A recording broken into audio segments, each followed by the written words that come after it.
Ziva's mission now is to help people turn up the dial on their own divinity, to alchemize stress to joy using meditation, pleasure, and medicine so that we can solve the most pressing challenges on the planet and have a great time doing it.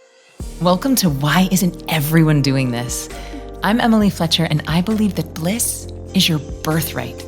That's why I'm calling on my world-class network to uncover the most potent, spine-tingling, even taboo healing modalities, all so you can reclaim your bliss. Let's do this. Sweet friends, there is a question that I have been asking myself for about 3 years now. What if there is a more beautiful, a more aligned, a more true story of our existence than the one we've been taught? And the deeper I've dived into these questions, the more stunning answers I've found. Now, did you know that for centuries, there's been an active and sometimes violent campaign to make us forget our true power and divinity? But the good news is that there is a great remembrance happening right now.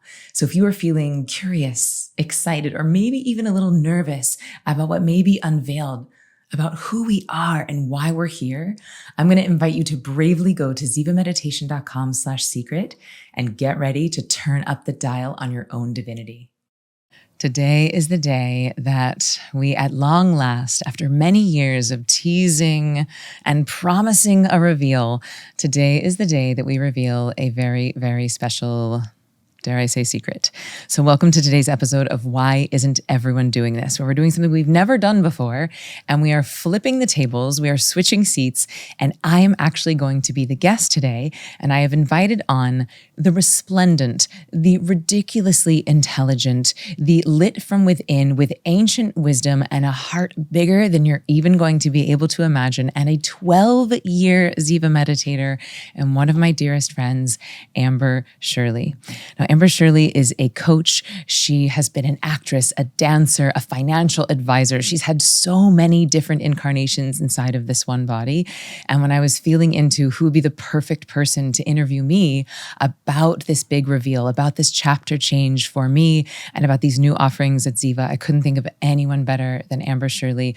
I trust her so implicitly. And I know that as we go through this conversation, she's going to hold the hearts of the Ziva community with her, the people who've been with me for so long, for 13 years, people who've been meditating and know the Emily Fletcher who's known for meditation for better performance, the Emily Fletcher who's been speaking at Google and Apple and being one very specific flavor.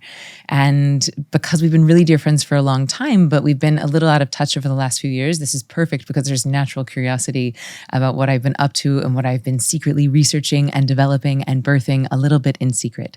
So welcome to today's episode. And now I'm going to officially do my best to surrender, do my best to be in flow and to be a passenger. And I'm going to hand the hosting microphone over to the amazing Shirley. Wow, what an intro, Emily Fletcher. Thank you so much. You are the queen of intros, the queen of so many things. And I just want to thank you for having me here. I love you so much. And I feel blessed to step into your role for this very special moment. Thank you. Thank you. And also at the last minute, we just decided this yesterday. I thought I was just going to be me to camera. And I was like, wait a minute, what am I doing? Amber's perfect for this. You're so safe. I know that you get this all the time. It's why you're so good at your job, but like people feel safe to tell you their deepest truths. And so thank you for saying yes. 100%. You know, you're one of the most important people to me in my life for many, many reasons. And I was supposed to be in Tampa today. I was supposed to fly out yesterday. And then when you said this, I just knew when something is important to you, even if it's last minute, I know that you've put so much time, attention, and preparation into it that it's always a yes for me. So I just thank you for being you. And I'm so excited to dive in. Okay, so why isn't everybody doing this? Okay, the sacred secret. Yeah. Before we get to why isn't everybody doing this, let's acknowledge that they might not be doing it because they just don't know what it is, right? So can we just start there and then we can move a little bit backwards? How does that sound? Perfect. Okay. Yeah. So what is like, how could someone do Sacred Secret if they didn't even know what it is? So what is Sacred Secret? Sacred Secret is at its biggest a movement. right? That this is just the beginning spark. This is the ember that hopefully will light a bigger and bigger fire of helping people to remember just how divine they are, helping people to remember just how powerful, just how creative they are. And so the sacred secret, I mean, just a spoiler alert, the sacred secret is that you are God pretending to be human. It's the most universal and simplest truth there is, and it's hiding in plain sight, that we're all divine. And this is what I've been teaching my whole career, that there's only one thing and that we're all it, and this one thing is consciousness, right? And so my working definition of God is the collective consciousness of all that is. So that includes Amber Shirley, that includes Emily Fletcher, that includes these fake plants, that includes real plants, that includes my sun and Pluto and everybody. And so when we start to perceive ourselves as just our body, just the individual, just the tiny little wave, instead of remembering that we're actually the whole wave, pretending to be the ocean, that's when we start to just make life harder than it needs to be. Is we start to get into blame and suffering and separateness and polarity. Not that polarity is bad, but polarization rather, othering. And so really, Sacred Secret is a movement to help people remember that they are God pretending to be human. Or a better way to say it is that what we're up to now at Ziva is helping people turn up the dial on their divinity. And when you do that, when you start to really turn up the dial on the divinity that is already there, you start to realize just how creative you are, just how powerful you are. And it's not power over anyone else. It's just power to create heaven on earth, power to create not only a life that you'd be proud of and enjoy for yourself, but actually a world that we would be proud to hand the next generation. Because at the current trajectory, I don't know that many of us are going to be like stoked to be like, hey, son, hey, daughter, like, enjoy. Like, we're really gonna be like, sorry, thanks for cleaning up our mess. So I think that this is an opportunity for us to change that timeline. Okay, so many things here. Let's start with there's only one thing and we are all it. Mm-hmm. That's something that I heard from you 12 years ago and has stuck with me. There's several things in there that have stuck with me.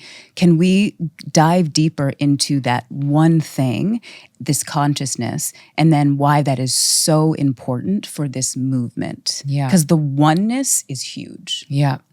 So this is one of the most foundational concepts in the Vedas. And so just in case people haven't heard, so the Vedas are an ancient body of knowledge, Veda, Sanskrit word that means knowledge. Knowledge of what? Knowledge of nature. Like the Vedas are a human interpretation of natural law. It's like nature's going to be naturing. Gravity is going to be gravitying. You can like recognize that or not. Like you could put an anvil on top of your head and try and jump over a javelin jump. I don't know why that analogy just came through. Like you could really like use things to work against you. But once you understand what gravity does, like don't go for a run with a 20-pound backpack on. Like take it off. Like let nature help you get to where you want to go. Like wear the aerodynamic clothes, wear the light sneakers. So once you understand the laws of nature, you can start eating, praying, making love, meditating, building your house, farming, like all in accordance with the laws of nature. Not feeling like we're separate from it, but that we are in fact a part of it. And so the reason why this, and it's different, not that we could do a whole podcast on the difference between oneness and unity, but oneness sort of connotes singularity versus unity is two things that have unioned to become one again.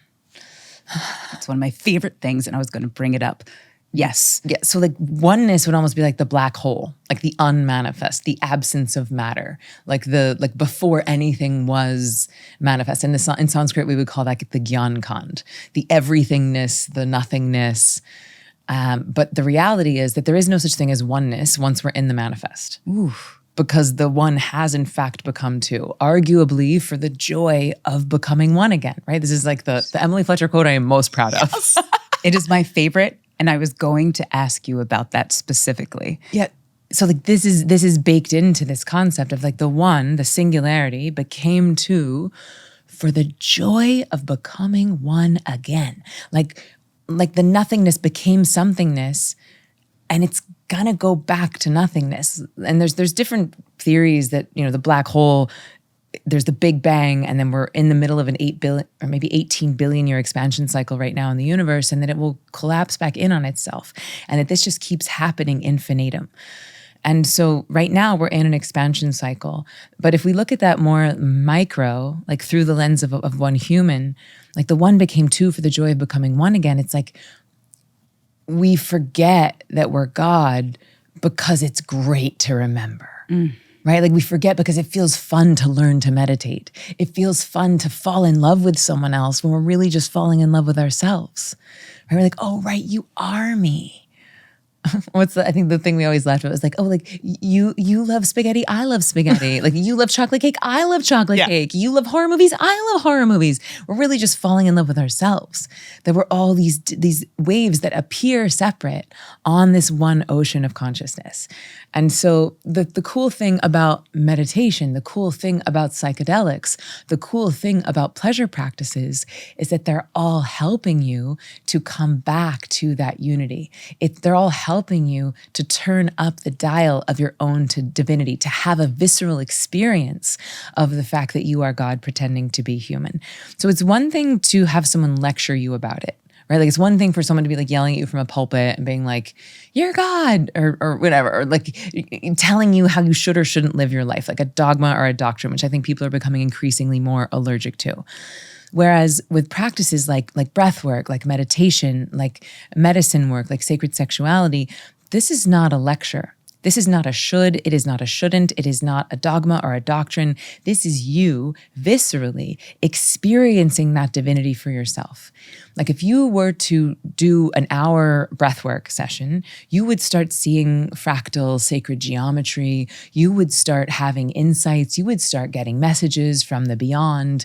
And that's not somebody telling you how you should or shouldn't live your life. That's you changing your own internal pharmacology by doing breathwork.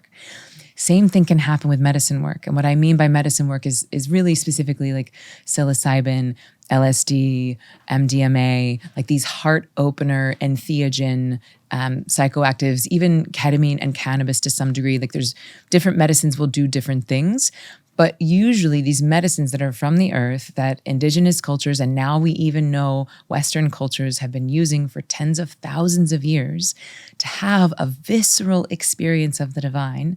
And oh yeah, they weren't just serving medicine, they were also doing sacred fertility rituals, sacred sexuality rituals, which was really allowing people to use their own internal medicine, their own internal pharmacology to have an experience as profound as psychedelics, as profound as breathwork, as similar to meditation, but amplified because the chemistry that happens inside of the body when you engage in sacred sexuality practices is even more powerful than meditation. So I know we'll talk about this more of the link between meditation and sacred sexuality, but right now, our new mission statement at Ziva, which is really an adaptation, I would say an upgrade of our one that we've been working with, is to help people turn up. Let me just say it clearly. Ziva's mission now is to help people turn up the dial on their own divinity, to alchemize stress to joy using meditation, pleasure, and medicine, so that we can solve the most pressing challenges on the planet and have a great time doing it. Wow. So if you've been listening to this podcast for some time now, you likely get it that I am into healing. I am into wellness. I will try almost anything once. And a lot of things I'll try a lot of times. I've done everything from 5 days in darkness by myself to ayahuasca, to psychedelic assisted therapy, to breath work, to you name it. I've likely tried it. And I can honestly say that I have never witnessed healing like I experienced last week on our retreat. So this was the first time that we were using the sacred secret formula in a retreat setting, and it was effing wild. The amount of transformation, the intergenerational trauma, the dreams that got manifested before we even left the retreat, the fun The ease, the lightness with which this healing happened was like unlike anything I've ever seen. So if you would like to experience just how profoundly transformative this formula is for yourself, I invite you to go to zivameditation.com/secret.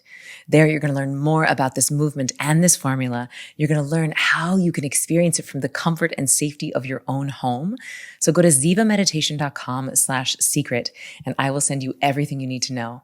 I love you, and I'm so excited to share these tools with you. I'm really getting a sense for the feeling of this, right? We've talked a little bit about it. For clarification, can you help us to understand the co-creation between meditation, psychedelics, and a pleasure practice? Yeah. So these are all just different pathways to the same place. Right? So they don't have to be used in conjunction with each other. You could simply practice Ziva meditation and have a great life. You could just do pleasure practices and love it. You could just do medicine. Well, I'm going to argue against that. I actually don't think people should be doing medicine work if they're not meditating and doing therapy and doing breath work. I think that that's such an amplifier and such an accelerator that it's really important that you have other modalities to ground you and to integrate, that you're not just like doing plant medicine every weekend and never integrating the lessons from it. Then it becomes like escapism, like anything else. So really, to me, meditation, pleasure, and medicine work are all ways that we can viscerally remember our own divinity. And so what does that mean? It's not like you're reading a book, okay? It's not like someone's, like reading a book about sex is wildly different than having sex, okay? Like talking about jazz is very different than playing jazz. And similarly, talking about God or reading about God is very different from you experiencing God consciousness firsthand. Wow. Now, the trick is that if you have 8 billion people that wake up tomorrow and remember that they're God, they're going to be very hard to control. And I actually think that that is why these practices, specifically psychedelics and sex, have been taken from us, that we have actually been purposefully and very masterfully manipulated into forgetting. And we can talk more about that as we go. But this is part of why I think that this movement is so crucial right now, because we are going to start to see the systems that are bringing us the illusion of safety start to crumble faster and faster. The systems that have been built on unsustainable practices, the systems that have been built on misogyny, racism, greed, raping the earth, they are going to start to fall faster and faster. And as corrupt as some of those systems might be, they still provide some stability. Yeah. And if they all start crumbling, it might create chaos, right? It might create panic. It might create a sense of instability or unsafety in people's bodies. And so it feels really important to me that we start to open source and we start to make these tools democratized as quickly as possible so that as these unsustainable systems start to change, and I believe that destruction leads to creation, so this is not a doomsday prophecy. I think that as these systems start to change, it's just important that as many people as possible remember their true nature, that they are not looking to someone else or something else to find their power, that they can plug directly into source energy and listen to their own internal compass of good or bad, right or wrong, should or shouldn't, that actually like, does this feel good in my body? Does this feel true in my body? Not did a sweaty dude in a khaki suit yelling from a pulpit tell me what I should or shouldn't do with my body. I'm so glad you mentioned the safety piece, because I would imagine that there are people who are listening and saying, that's great, Emily. That sounds aspirational. You are somebody who has been able to create this safety within your body to explore these things in such a big and profound way. For the people who are listening and thinking, I'm not there, this isn't for me, it's too much, what would you say? Yeah. So I would first say that remembering that you're God pretending to be human is the safest thing you can do.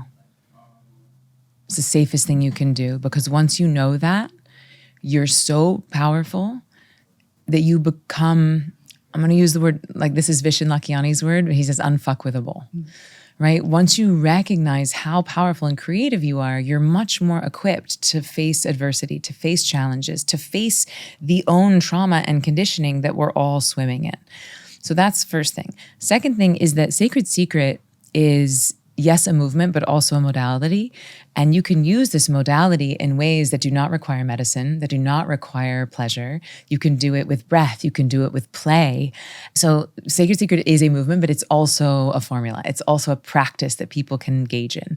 And I'll share a little bit of the ingredients. So basically, Sacred Secret is first we meditate. We get into coherence with ourselves and each other. And then we remember the future, which is basically dreaming into a future that you would love to create. We remember the future that we would love to create.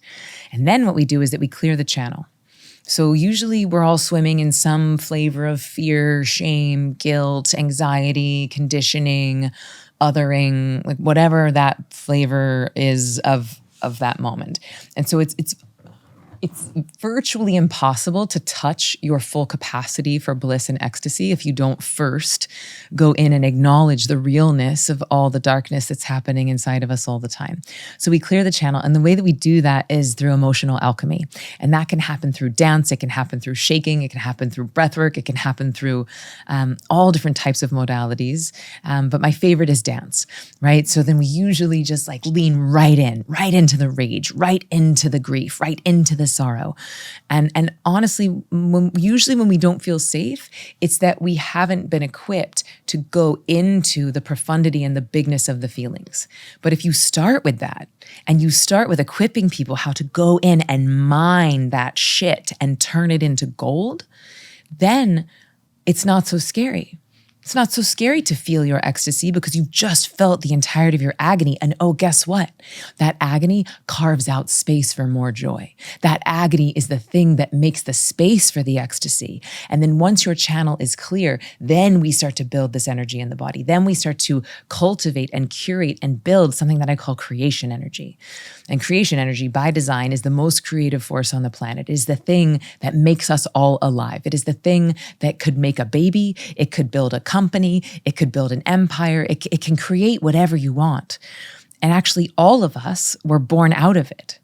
Like all of us were born out of creation energy. And orgasm happened somewhere at some time to birth all of us.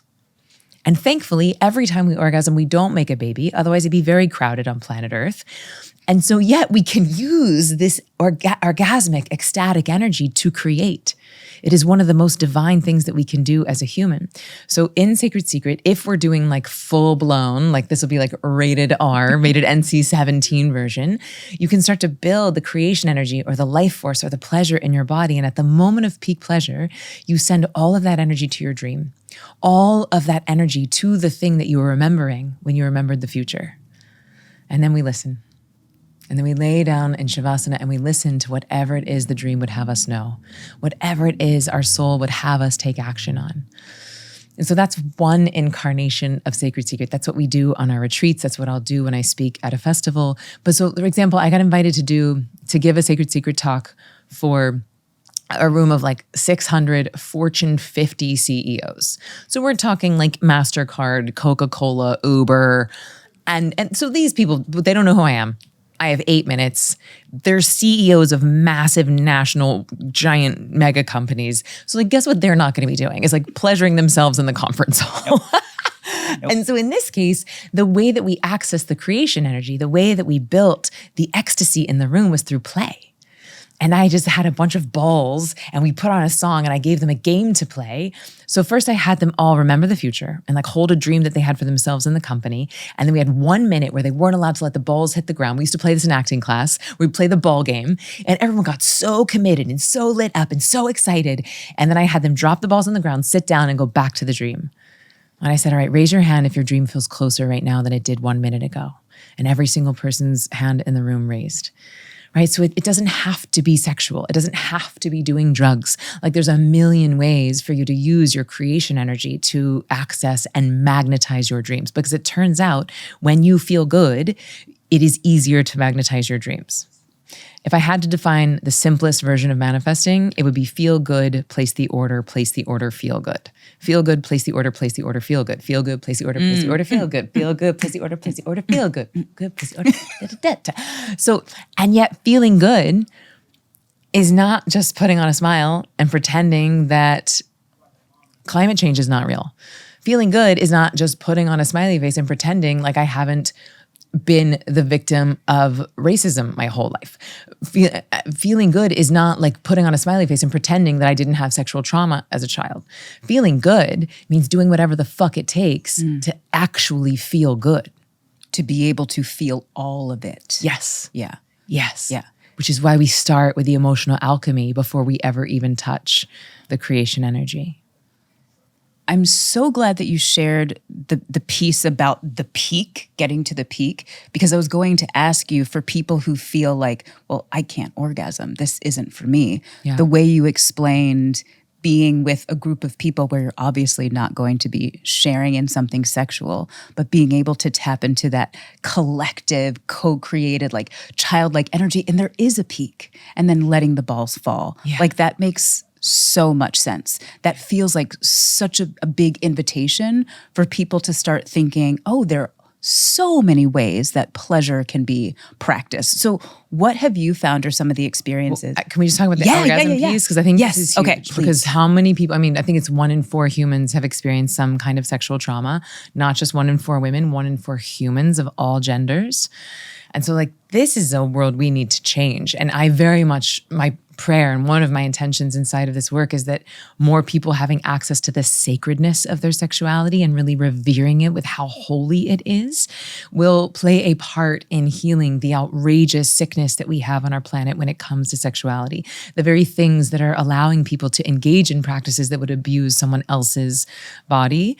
My hope and prayer is that as we start to see more and more of the power and light and profundity of these practices, that it helps to reveal and anneal the things that have been sublimated, the things that have been perverted, the things that are at the root of much of this abuse.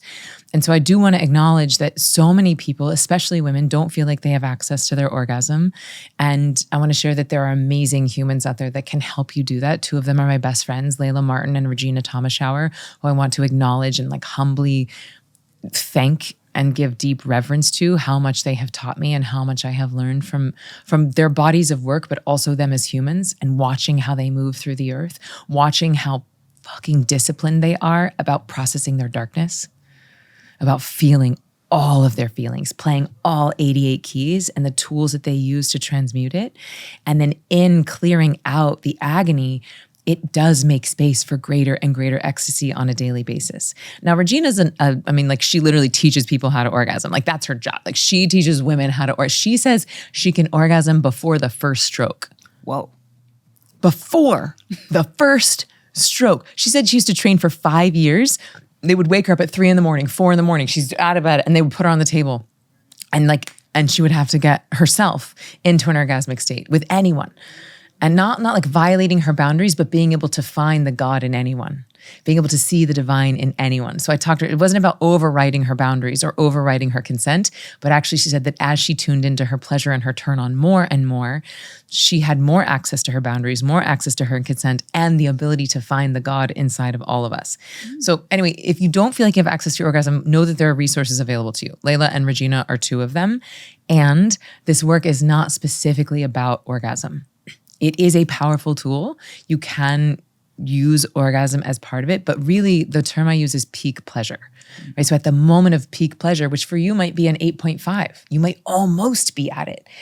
And then at that 8.5, you turn your energy to the dream, right? And if you think about it, orgasm, like in French, it's called le petit mort, right? It's the little death. Same thing in medicine. Same thing when we're doing mushrooms. Like mushrooms are called the little saints, the little teachers.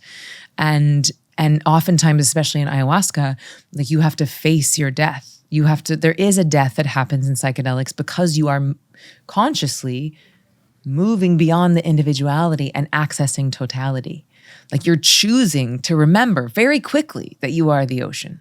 So the piece of you that is attached to your identity, that is attached to your ego, it sort of has to die when you engage in psychedelics. And the same thing happens in meditation, right? In meditation, we go into what I call the bliss field at Ziva.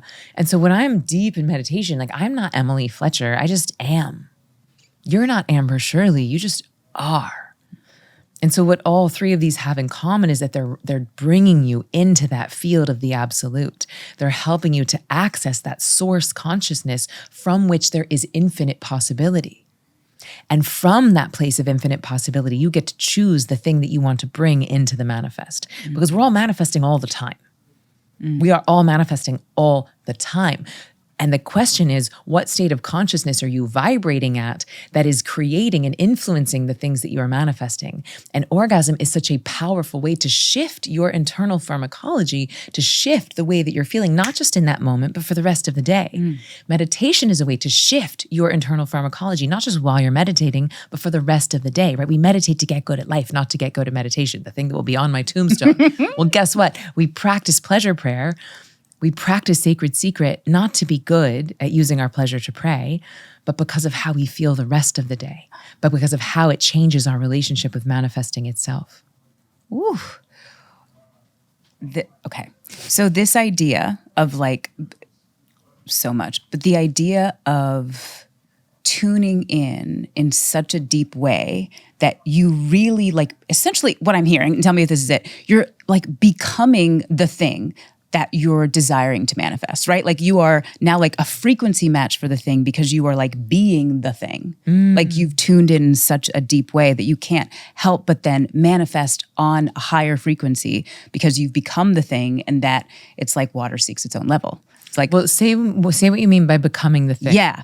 So what you were talking about is what I'm hearing, like the integration, like I'm feeling it really, like all things are firing, right? Like all cylinders are firing. All chakras are open. Right, like in this human body to like its fullest experience, right?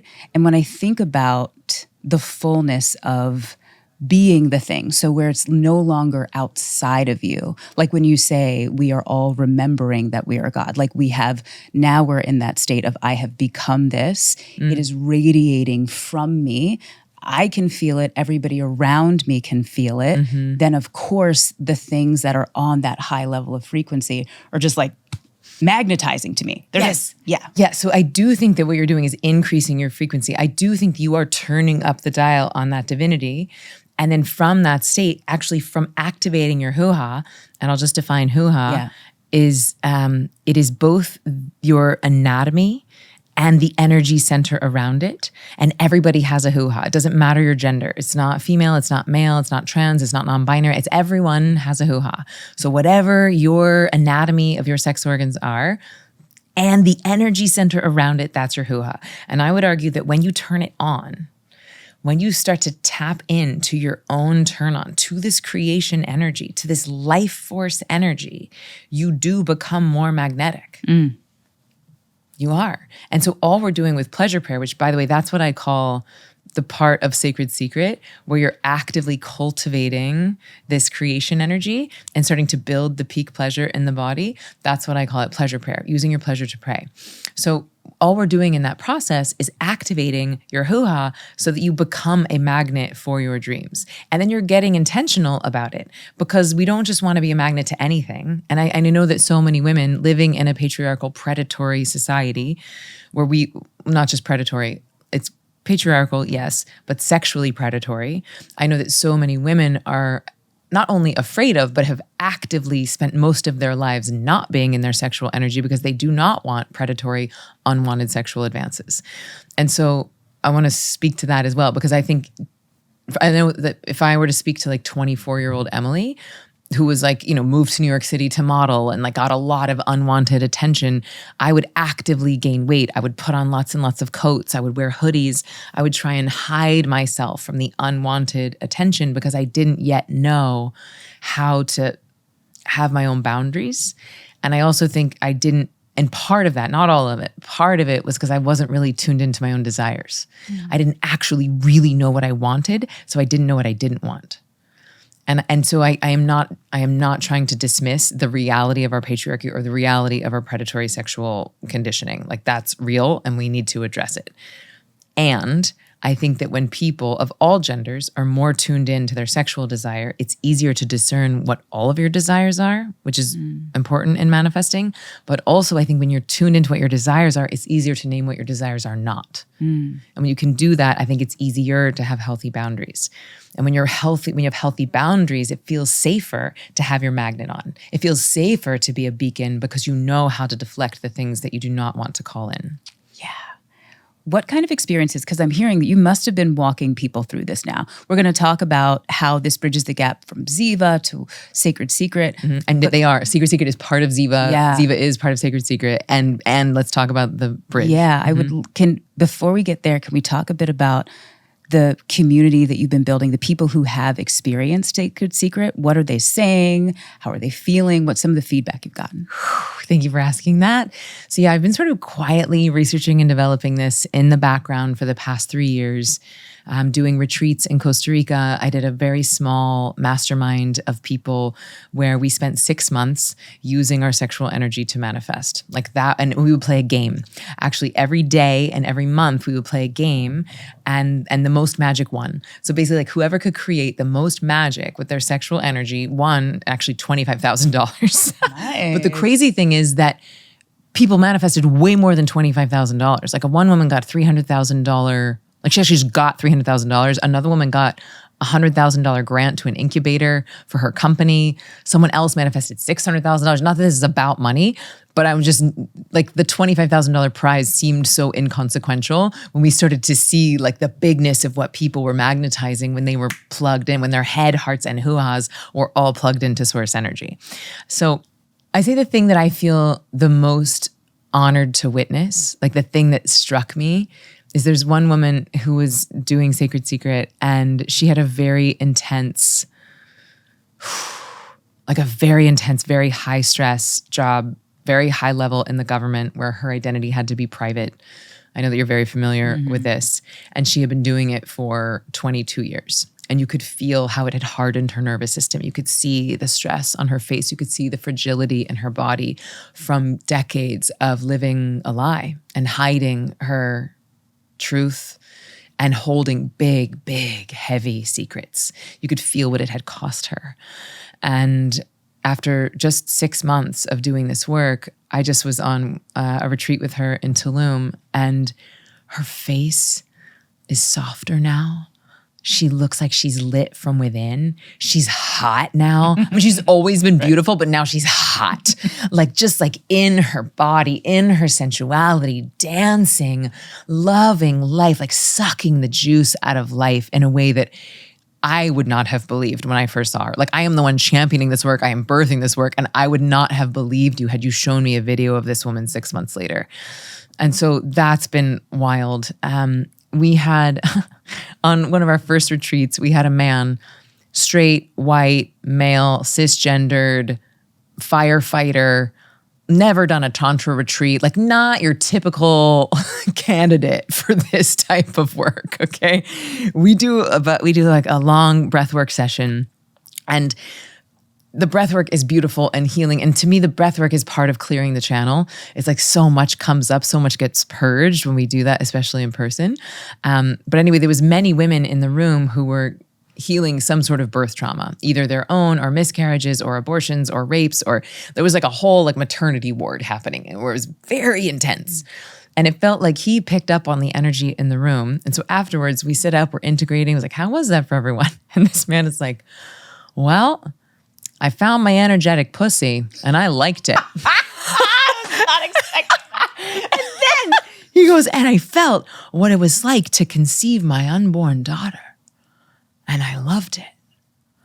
And I was like, ladies and gentlemen, this is what the crumbling of the patriarchy looks like. Wow. It is not fighting anything. It is not tearing anything down.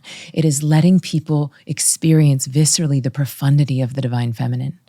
Because we all have the masculine and the feminine in us, but because we've been swimming in patriarchy for so long, we've forgotten what the divine feminine looks like, and even the divine masculine. And so for this particular flavor of human to have that experience, I started weeping, crying.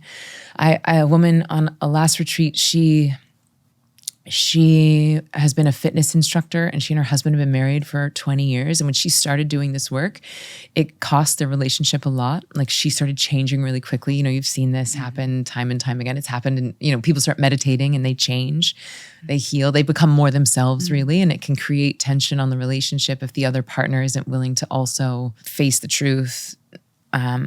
Remember that they are God too. Yeah. So anyway, there was a bit of a strain in the relationship. And then at some point, like, the partner went in, and he wasn't doing Sacred Secret. He wasn't doing this with me, but he just started doing his own work, and sexual mastery and just like his own work. And they now are better than they've ever been. I also saw them in Tulum, and they were just dancing. They were just like lovey-dovey all over each other.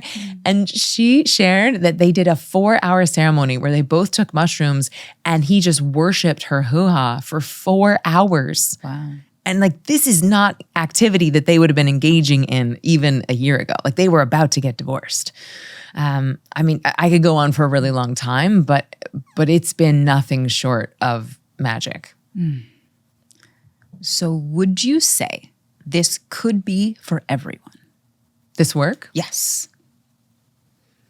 Certainly the work that I am doing is for all genders. So I think that's unusual. Like, most people, when they do this work, they gender it. Like, it's either all female or all male or all trans or all gay or all straight, but there's some sort of and understandably, like, some sort of a container so that everyone feels held and safe and in a similar container. For whatever reason, it feels like my download, like my dharmic imperative is like, work with all genders. And so far, it has been going well. Like, I get that I'm just in the infancy and I'm not naive about the reality of just the trauma that exists right now of abuse against women and rape culture, and then the castration of men. Like, I'm not naive to that. But so far, it has been so elegant, so loving, so safe. And that's the thing that gets reported back to me the most, is how safe people feel in these containers, that they feel so held. And so yes, for me, it's for all genders. I would say, and I would say for most people that I would want to caution before doing this work would be people who have experienced extreme sexual abuse or very recent sexual abuse. I think that it's not time yet. Like, right now, your work is healing, right? Your work is, trauma recovery, like integration. And so I would just say start there. Just like I wouldn't recommend someone who had just had like extreme depression or suicidality start meditating, because of the catharsis that can happen when you start Ziva. You don't want to make the release happen too much too fast. But if someone's nervous system feels grounded, if they feel resourced, if they don't feel like they're actively in trauma recovery, specifically sexual trauma recovery, then I feel like, yes, everyone can do this work. Doesn't matter your age or gender, anything else. Can we talk a bit about what has gotten you to this point? Because clearly what you're sharing has come from years and years of work. I've known you, I've had the pleasure of being friends with you now for over 12 years, and I have seen your growth just consistently and intentionally, and it's taken a lot to get here. So can we talk about that a bit? Because just sharing how important it is for people to know where they are and what it's time for. So why now, Emily Fletcher? Externally, I think that the world is not only ready, but hungry. Every time I've spoken about this, every time I've been on stage, every time I've made an offering, people are like, yes, yes, please more, please more. And that's been a beautiful surprise. Internally, it feels like a dharmic imperative. It feels like, hey, Emily, you know that thing you did for meditation? You know how you like helped to make it accessible and attractive to a mainstream audience? Well, now it's time to do that for sacred sexuality. It's time to do that for these even more potent and even more taboo medicines. Like, hey, we gave you the superpower and you've been doing a great job practicing it with meditation. Because remember when that was weird? Like, y'all, meditation was weird 12 years ago, 13 years ago. People were like, you're doing a what? An online course and what? Online courses were weird. weird. Meditation was weird. And now it feels like, okay, like meditation's normal now. Like you're weird if you don't meditate now. And so it feels like, hey, you've had 13 years of practice. Now you get to use these superpowers that we gave you, but you're going to go into the belly of the beast. Like you're going to go into somewhere there's some real conditioning, shame, guilt, trauma. And we're going to see just how light this light is. Because a lot is going to come up. So we'll talk about that. But if you were to fast forward 13 years from now, what is your vision for what's possible? Oh, yeah. 13 years from now, we are living not in a patriarchy, not in a matriarchy, but in a society where both wings of the bird are working in equal measure, that each of us has access to our masculine and our feminine, that we no longer live in a sexually predatory society, but in one where people feel liberated and safe and sovereign, where actually people have found their own ways to turn up the dial on their own divinity, that they don't believe that they're God pretending to be human because someone else told them that. They know it in their bones and in their cells to be true, that every morning they wake up and the first thing they think when they open their eyes is like, thank you for this day. Thank you for this opportunity to get to experience my divinity in this human form. I know that it is temporary, where we are using our infinite creative energy, our infinite creation energy to actually create heaven on earth. That we are so connected to the divine that we actually are vessels to birth the frequency of heaven and manifest that in our 3D reality. And the way that that shows up, I don't care. I really don't care. If it's meditation studios like Starbucks on the sidewalks, great. If it's 80,000 people in a stadium orgasming at the same time, great. If it's us having beautiful sacred secret retreats in front of the pyramids and at Teotihuacan and in Greece, then great. If it's people all doing it on their VR headsets with holographs of me, then like awesome. Like I really don't care. I've learned enough about manifesting to be as detached as I can about the how, right? Like the what. So thank you for asking the what. And the why, look at the alternative, right? Like if we just follow this timeline for the species, this bus gonna drive right off the cliff. Yeah. Like humans are going extinct. Yeah. Everyone's like, oh, climate change, the planet, save the planet. It's like, planet's gonna be fine. Mother Nature is going to do just fine without us. Correct. Yeah. Our existence is the one that is in question. And if you look at the stats, if you follow predictive analytics, chances are 0% that we survive as a species right now. Yeah.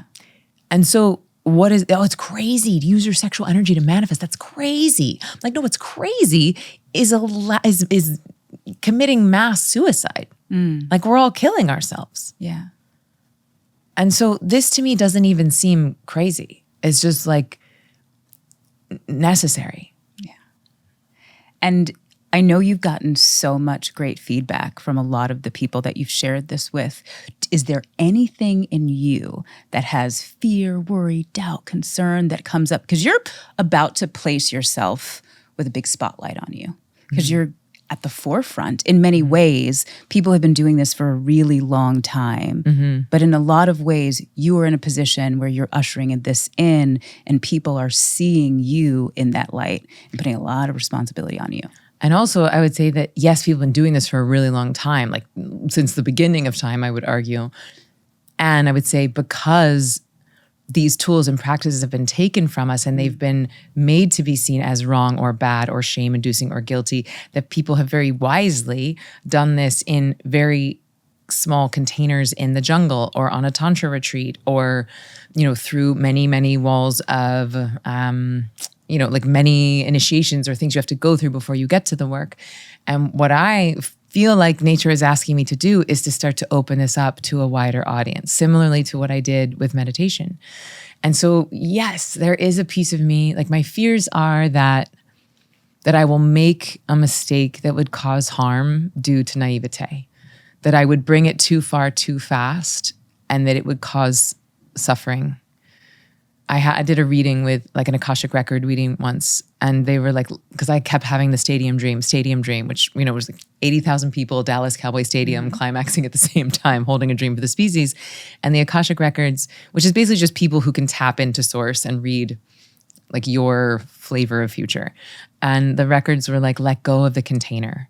Like, yes, liberation through pleasure, but let go of the container. And so now the stadium dream feels like an allegory to me, where it's like all the priestesses in the center, like holding each other energetically and then sending their magic out to the stadium. So it's like using this creation energy en masse to manifest the reality that we want, and many, many light workers coming together and buttressing each other. And this is not just me that's getting this download. I mean, every day I talk to a new person. It's like, I had this dream and we were all in the stadium, we were all on the stage, and it was me and you and this person. So like, I'm not the only one getting this call. And back in the day, this is when we knew it was a cognition. Like when the rishis, like back in the like ancient India, the rishis, who were called seers, they knew that something was a cognition when many people would cognize it at the same time. Like the mantras were cognized by many rishis simultaneously. And rather than saying this is competition, they saw it as an affirmation. Oh, this must be something that wants to be birthed. Well, that is very much happening right now. Like every day I meet a new sex witch. This is like, yeah, I had this vision of us in a stadium. We're all in a circle. And I was like, yep, we're all getting it. Yeah.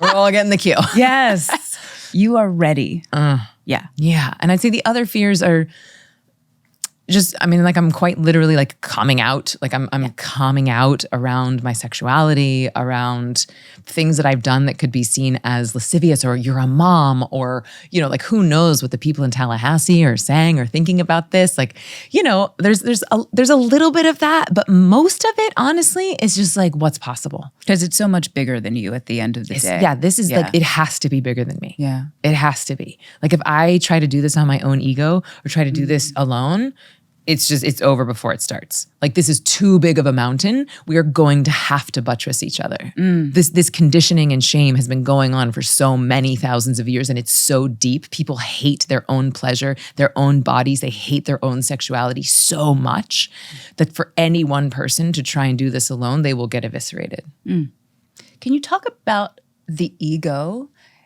Because you just talked about it, and I'm interested in knowing, because one thing that I learned from you years ago in Ziva was, and I know this is all part of Ziva, was when you're in a position where you are teaching, you are facilitating, you are cognizing the information that has been around for thousands of years, and you are sharing it with people, there can be this ego that comes into play. How does somebody know when it's ego and when it's just divine clarity? Thank you so much for asking this question, because just 2 nights ago, I was doing a medicine and pleasure ritual with about 8 friends. It's this thing we do with Regina called Courtesan Chamber, where it's just a night that's all about like cultivating pleasure and like filling ourselves up. And I was on like a small amount of psilocybin. And that day I had gotten a pretty big download, like a pretty big, like, pay attention. And it's an assignment that I don't think I want, but it's a big one.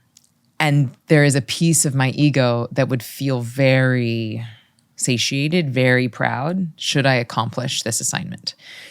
But I don't think I want to do it. And it has like global implications.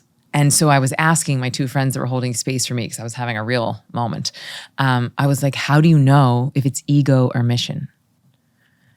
And Adam, my partner, asked a very astute question. He said, when you think about having done it, do you think about how you feel having done it, or do you think about the impact of it being done?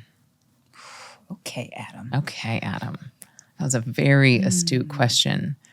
And to be honest, the download had just come a few hours earlier. So all I was thinking about was my fear and like, am I up for it? Which is ego, right? Like I'm too good, I'm too bad is all ego.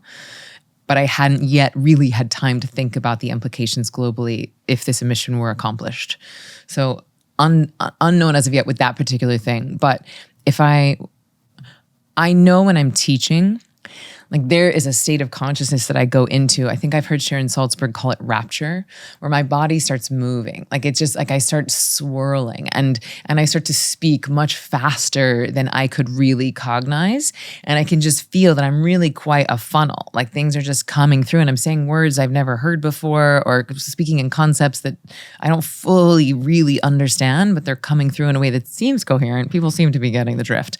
And so that to me is when I know it's like, oh, that's vessel, that's channel, that's like nature using you as a conduit for the knowledge. When I feel like it's ego is usually for me, if I'm judging myself while it's happening. And for me, it usually shows up as like, this is not good, this sucks, you need to get off stage, stop talking immediately, or go faster and get it done. Wow. Very rarely am I like usually when I'm proud is afterwards when I can feel that it was spirit. I'm like, oh, way to be a vessel, way to be a channel. Like, I don't know if that's ego or just like me congratulating the channel. I don't know. Yeah. Would you say that they feel totally different in your body? Yeah, the fear, like the ego for me gets like fear and contracting and small and nervous. Yeah. And the channel feels like infinite and expansive.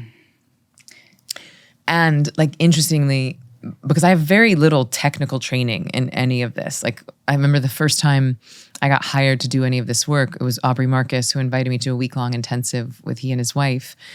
And I was like, hey, really quick, you guys know I have 0 certifications, right? You know I've done approximately 0 hours of training on this. And he was like, yep, I'm aware. And I was like, cool. We actually spent a lot of time that week talking about, he was like, Emily, at what point are you going to accept your own mastery? Like you actually have a responsibility. Like you've earned this level of mastery and now you have a responsibility to cognize your flavor of it, your version of it. And it was helpful. I actually was doing a podcast with him and I was making a bunch of excuses of like, I don't have a certification. And he was like, hey, Amir, could you print up a certification for Emily real quick? And so it's a both and. It's like we want to be reverent to the lineages. We want to be reverent to the teachers. We want to make sure that we do our due diligence and that we don't go naively into landmine situations or that we, are callous with people's nervous systems or trauma, right? So like that's a real thing. And I think especially for women, especially for women of color, there's this tendency to be like, well, we have to, I'm not calling myself a woman of color. I'm just acknowledging that I am in fact a privileged white woman. Yeah. But, they've studied like men and women. And there's something like women need to be like 80% sure that they know something before they'll raise their hand. And a man needs to be like 10% sure. And so I'm just like I've been doing this shit for a long time. I've been doing this shit in this lifetime a long time. And also for like thousands and thousands of years, I've been doing this. And that's been a fascinating thing too, to like tap into the ancient gnosis of this, which really happened this summer in Greece. There have to be several things that were really important to get you to hear in this level of clarity. If you were to say, I know it's going to be tricky, if you were to narrow it down to 2 things that were like, okay, so clear on my path now. 2 things that have happened that have allowed me to feel clear on this path. Bringing sacred secret to the world in this way. If there were 2 moments, and can I share something I'm thinking of? And this might not be it, but when I think of you leaving your marriage and whatever you want to share there, but I saw in you an emergence of a version of you that I had never experienced before. Yeah, like you were at my wedding. I was at your wedding. You knew me always inside of that relationship, which was a beautiful relationship. And it taught me so much. And it gave me my son. And it helped, I'll just say, my amazing husband, helped me to build Ziva and really helped me to become an entrepreneur and gave me the gift of my life, which is my son and is an amazing father and an amazing man. And I think we had really good medicine for each other. And we graduated from that chapter. We graduated from that relationship. And it was terrifying asking for a divorce. I did not want to hurt him. He had helped me more than anyone had ever helped me. And it was the bravest thing I had ever done. and the hardest thing I had ever done. And the thing I kept hearing in my mind was that Glennon Doyle quote is, the braver I am, the luckier I become. The braver I am, the luckier I become. And so it was about choosing myself. It was about choosing that I wanted to be seen and known and loved in a new way, in a different way, in the version of me that I had evolved into since the 10 years that we had been in that relationship.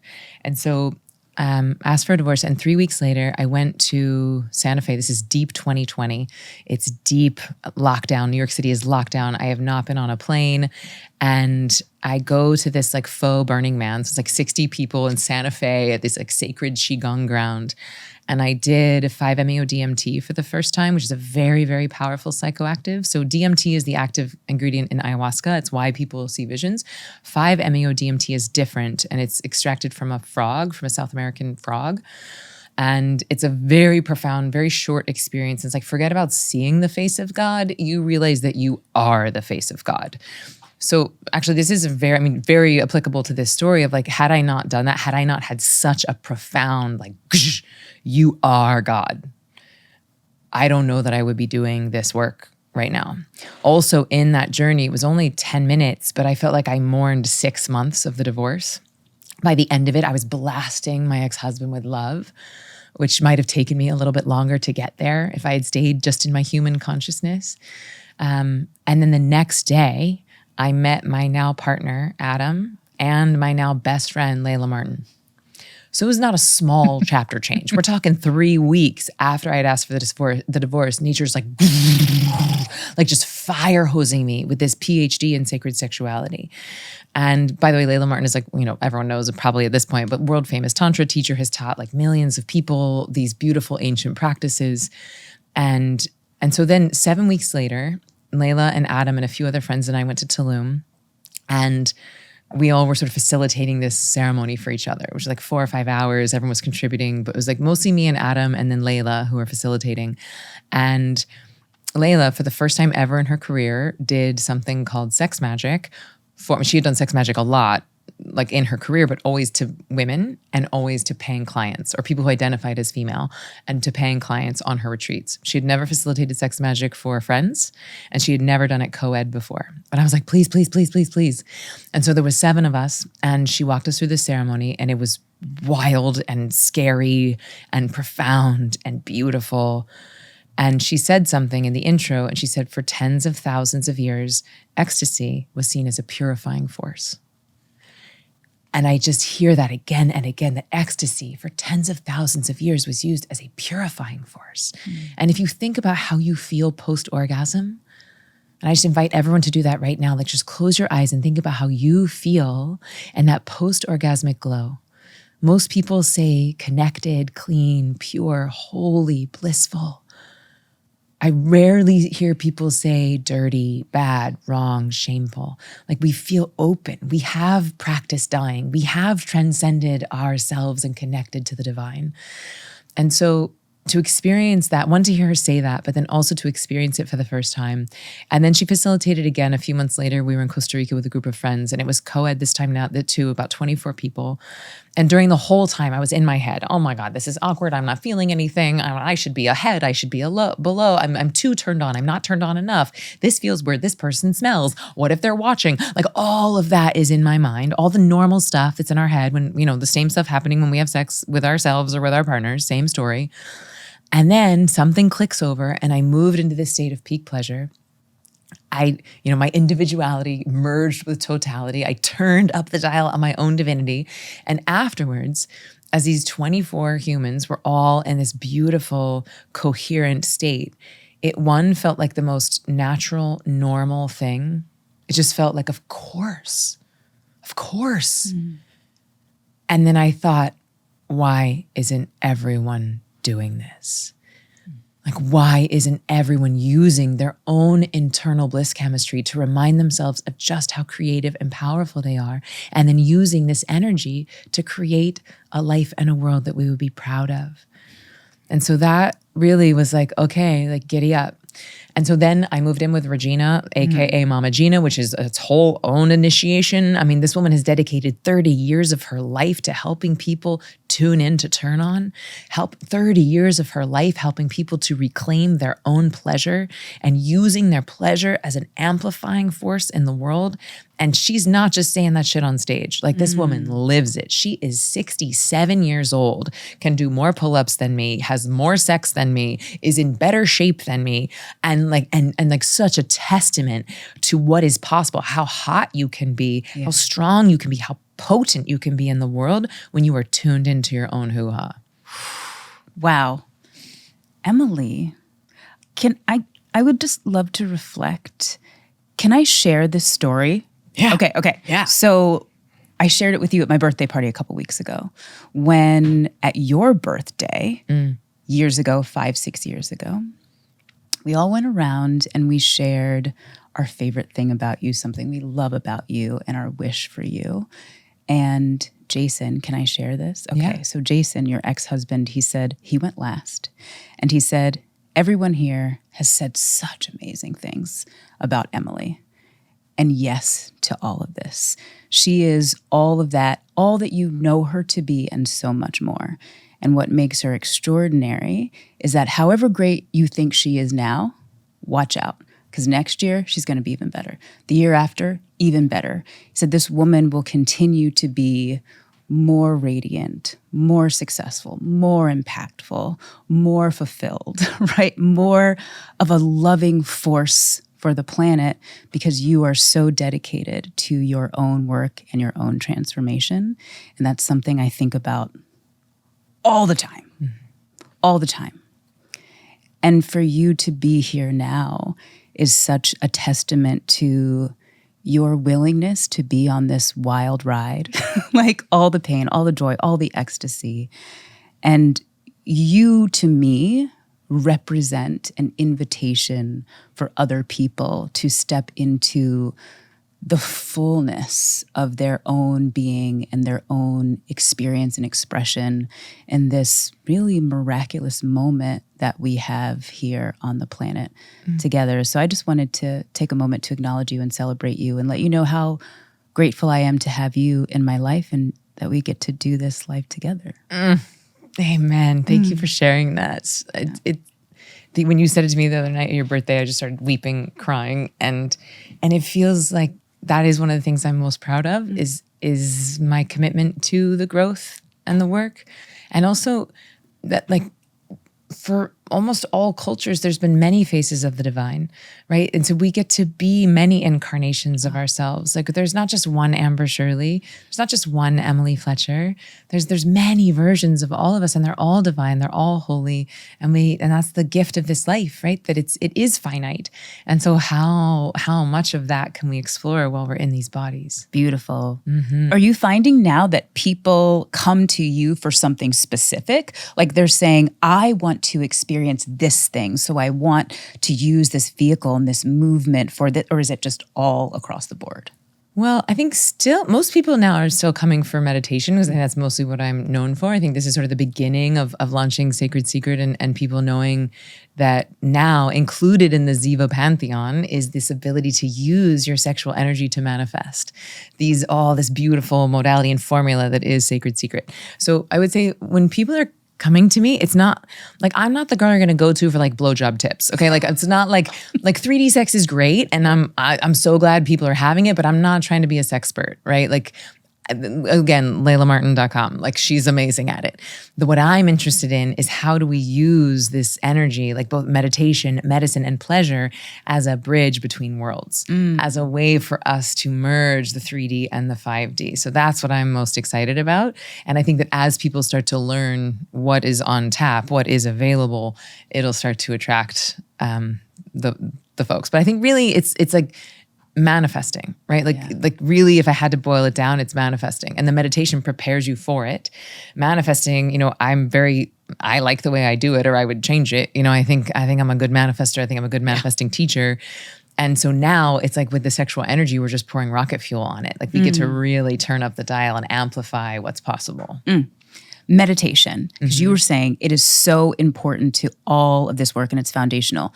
I'm going to take the position of a Ziva student, a Ziva community person, because it's been such an important part of my life for so long. Some of the best friends that I have come from through you. I mean, at my birthday party, I was like, half of the people here, I can trace back to the origins of Emily Fletcher. Yeah, the origins of Ziva. Yeah, the origins of Ziva. Yeah. So when people feel such a part of a community like Ziva, where it becomes like a second family, there's a strong sense of connection and belonging, where people think, I am that, I'm part of that, and that is a part of me. Am I going to be left behind? How do I know this is for me, right? I'm just thinking about maybe some of the students thinking, I don't know, Emily, are you still here for me? Yeah. Have you changed too much? Yeah. Are you still going to be doing meditations? Yes. And are you leaving meditation behind? And the answer is no, I'm not leaving meditation behind. I still meditate every day, twice a day. It doesn't matter how much, sexual energy I'm using. Like, I will still be meditating every day, twice a day. I will still be leading global meditations. And meditation is an important, imperative, integral part of the Sacred Secret formula. You can't, and actually some people would even say, I don't think this is true, but that you need to be meditating for at least 10 years before you even start Tantra. Wow. I don't think that's true, but I think that it's one of the reasons why when even one seed was planted, like the soil was so fertile that I was like, oh, yes. So there is a beautiful relationship between the neuroplasticity that is created with meditation. And also meditation is basically de-exciting the nervous system, especially what we do at Ziva with these bija mantras, taking the nervous system down. And there's an excitation that happens with the sacred sexuality practices. So they're such a beautiful complement to each other. That's very clear with the two of them. And then is psychedelic somewhere in the middle? Like I'm thinking about the people who are like, I'm with you, but I'm wanting to understand even more. So the thing to know is that I've actually been doing psychedelics for 20 years. So it's not like I've recently started doing drugs and now I'm different. I've been doing this for a long time. I've just been hiding it. Yeah. And so if people are like, Emily's changed so much, now she's talking about sex and drugs. So it's like, well, I've been having sex this whole time. I've been doing drugs this whole time. Right. Now because it's about to be legalized, we're so close to psilocybin and MDMA being legalized already. The government is using it for folks that have been dealing with PTSD and veterans. And so MAPS has been doing so much research on end-of-life care, ending depression, not sometimes ending, but oftentimes reducing anxiety and depression. So there's been such a validation specifically of psychedelic work in society. And now I'm we're well underway with a psychedelic revolution. And I think we're on the cusp of a sexual revolution as well. So the answer is meditation to me is the foundation for it all, right? This is when you come home to yourself. This is how you prepare for the sacred sexuality work. It's how you prepare for and integrate the medicine work. And look, at the end of the day, it's all comes back to consent. It all comes back to worthy inquiry. Does this feel consensual for me? Does this feel like I have worthy inquiry? And usually we just have to understand something a little bit more before we can say yes or no. And so we are doing something really exciting. So this is actually the birthing and the first incarnation, the first real offering that we're going to have for Sacred Secret is something called Sacred Secret Revealed. And it is going to be a free event and it's going to be an initiation and activation. And actually in it, we're going to do a lot of that emotional alchemy, a lot of addressing the fear or the shame or the apprehension or the I don't know if this is for me. And we're going to go right into it and we're going to alchemize it into possibility. Not yes or no, not convincing, not selling, but it'll be an alchemy so that you are equipped to handle the profundity of the bigness of the emotions that oftentimes keep us stuck or keep us from accessing our bliss. And then from that place, there will be an invitation to the first at-home retreat that we're doing. So I've been doing retreats in person, which are amazing, but you got to get on a plane, which is expensive. You got to go to a retreat center, which is expensive. You got to eat the breakfast buffet, which might have gluten in it. You know what I mean? It's and then you're touching yourself in a room full of people and you're this is weird. So there's a lot of elements that happen in person that you don't have to deal with at home. You can experience the profundity of these tools from the safety of your own home. So that's why we're starting with an at-home retreat. I had to workshop this stuff in person and I will keep doing it in person. But to really launch Sacred Secret, we're going to do an at-home retreat and it's going to be November 11th and 12th. And it's just a few hours each day with preparation and integration, but people get to experience all of these elements where we remember the future, where we meditate, get into coherence with ourselves, where we clear the channel, where we learn how to build this creation energy. And together with this collective antenna that we've created, we get to send all of that energy to the dream of what we want to birth, not only for ourselves, but for the species. And so we will do breath work inside of that, movement, somatic experiencing, like all of that will be baked into this 2-day workshop. So I guess the invitation right now is for people to join me on October 10th for a free event. And I think you can go to zivameditation.com/secret, but I'm sure we'll put a link somewhere. But this is really like our first birthing, which is exciting. Very exciting. And for somebody who's never done any of these things before, like they're like, I've never meditated, I've been meaning to, is this for them too? Yep. So you don't actually have to be a Ziva graduate in order to come. So even if you just listen to this one podcast or you just found us on Instagram, you can join this event. It'll be for all genders, I won't say all ages. I'd say probably 18 plus for this, even for this event. We won't be like, no one will be pleasuring themselves on the free event, but even still, I'd say 18 plus, I like to drop an F-bomb here and there. Yes. But yeah, everyone is welcome. Is there anything I haven't asked you that is important to share? I just want to acknowledge Adam, my partner, and how instrumental he's been in helping me to birth this, and also in the lens through which he sees me. Like, he has seen me as this powerful, potent, physical manifestation of the goddess, as this like powerful sex witch since the moment that he's met me. And so him holding me in that frequency has definitely accelerated my evolution into this. And then also just quite practically, we were long distance. We are still long distance. For years, we've had this relationship between New York and Austin. And so many of these gifts that I've gotten where I'm sort of dancing on the energetic planes has come as a result of us being able to grow our energy bodies big enough to where we can interact even though we're in different cities. Wow. And so part of that has given me what feels like superpowers when I'm facilitating, or the ability to tap into someone else's energetic field, or the ability to help safely guide a whole room of people into state of peak pleasure, has come out of a lot of what we've birthed together. That's beautiful. And I'm so happy for you, Emily. And I love you so much. How important it is to have people with you, like your people, when you talk about like having safety in your body and safety in your environment and just being able to create on bigger and bigger levels. One of the things you do so beautifully is creating community and creating spaces where people feel like they belong and they want to contribute and be a part of something bigger than themselves. And what I'm really feeling from this is like there is a whole new community globally that is being created. That is right. Yeah. That is the movement of Sacred Secret. Yeah. So thank you, Amber, for interviewing me. Pleasure. And thank you so much for listening, for going on this journey. I hope that you've enjoyed it as much as I have. It feels vulnerable and scary and exciting, but please accept this invitation to join me on October 10th for this live event, and then our at-home retreat on November 11th. And as always, if you like this, you can go to zivameditation.com/whythis and tag us on Instagram. I'm at Ziva Meditation, and you're ambershirley.com. Yes, ambershirley.com, where you can, if you were like, I want this woman to be my best friend and also my coach, ambershirley.com. All right, I love you. I'll see you next week. Sweet friends, there is a question that I have been asking myself for about 3 years now. What if there is a more beautiful, a more aligned, a more true story of our existence than the one we've been taught? And the deeper I've dived into these questions, the more stunning answers I've found. Now, did you know that for centuries, there's been an active and sometimes violent campaign to make us forget our true power and divinity? But the good news is that there is a great remembrance happening right now. So if you are feeling curious, excited, or maybe even a little nervous about what may be unveiled, about who we are and why we're here, I'm going to invite you to bravely go to zivameditation.com/secret and get ready to turn up the dial on your own divinity.